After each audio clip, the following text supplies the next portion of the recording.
สะคึงจักคราวที่สกลนคร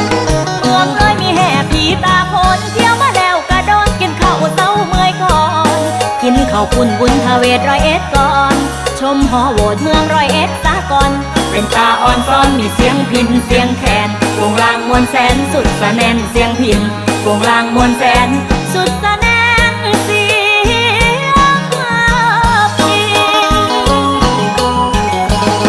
ชาวอีสานบ่แลงน้ำใจบ่ว่าชนชาติใดยินดีต้อนรับทั่วแดนคนอีสานน้ำใจบ่ขาดแคลนคนอีสานน้ำใจบ่ขาดแคลนอบอุ่นเหลือแสนเมื่อมาเยือนอีสานให้สุขสำราญอยู่ดีมีแห่งให้สุขสำรา